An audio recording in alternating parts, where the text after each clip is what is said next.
let's talk about the differences between a designer and a developer. Now, you may know this already, but if you're just starting out, these terms are often confusing, and most people can't decide whether they want to be a designer or a developer. So let's have a look at these two fields and see what their differences are and also where they overlap, because there is a lot of crossover. But the main difference is that a designer is focused on the aesthetics, the experience of the user, versus a developer is focused more on the internals and the things that make a product work. But let's get a little bit deeper into that. You see, the first phase of building any product is the planning phase. This planning phase is probably the most important. This is where we decide and map the entire project. How should the product look? How should it feel? What should it do? This is also the part where you're usually interacting with the client and deciding what their goals are, what the user's goals are, and planning out the project so that you have defined goals that you want to achieve with your product. From the planning phase, we go into the design phase. And the design phase is all about using all the information in the planning phase and making it into reality. Usually you'd create something like site structure or mobile structure. You'll have visual representation. How will the product look? What would the users see? By the end of the design phase, you usually know what the product should look like, what the product should do. From there, we get into the development phase. The development phase is where we do the programming work. We usually take all the assets and information that we've gathered from the previous stage, that is the design phase, and we try to implement it on a live website or a live mobile app. You might use things like HTML, CSS, and JavaScript to make the designs come alive so that they're online. They're on your phone. Once you've built the product, you've developed the product, then we get into the exciting phase of the launch phase. This is where we deliver our product to the users, to the public. Usually there's some polishing that we need to do, maybe some design tweaks, maybe some testing of our site to make sure that it works properly. But this is the critical part. Once we launch our product, it doesn't end there. The next step is the post-launch.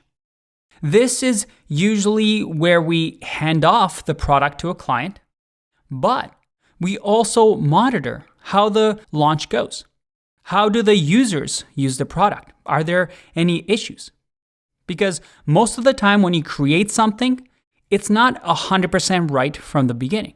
So instead, you learn from your first version that you launched, and then you iterate. That is, you improve upon it. You maybe do user testing and understand why users aren't clicking on this button, or maybe users are confused how your product works.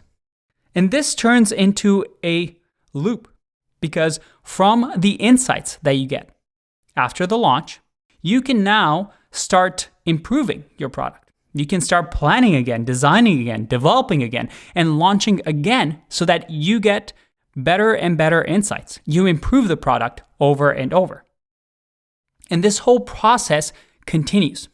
You can never really finish a product because a product can always be improved.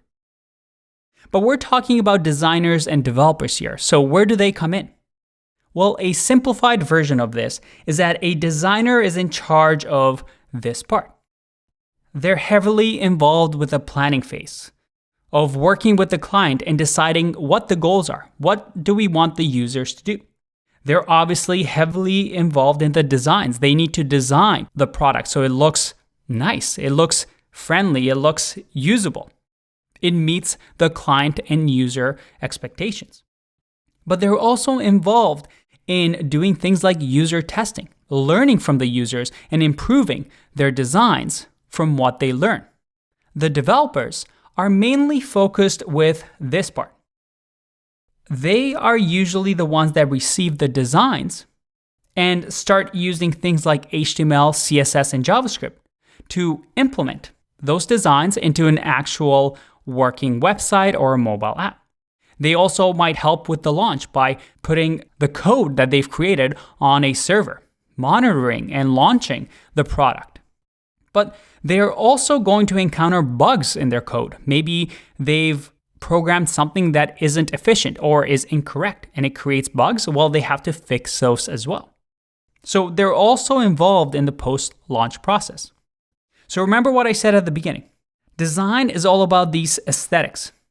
You don't necessarily need to code because you're involved more at the beginning stages and later stages of the product development phase. But it doesn't hurt to know how developers use HTML, CSS, and JavaScript to create websites, which is why we've included those sections later on in the course, so that you also understand how you might want to do this yourself.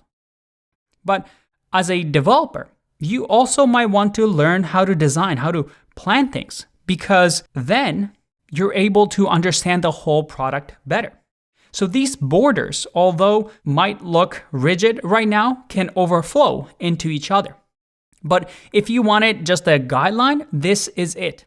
To be a great designer, you need to focus on these three things. Sure, HTML and CSS and some programming will help you. We've added a couple of extra videos in there for you to still see the whole picture. All right, this video is getting long, so let's take a break and I'll see you in the next one.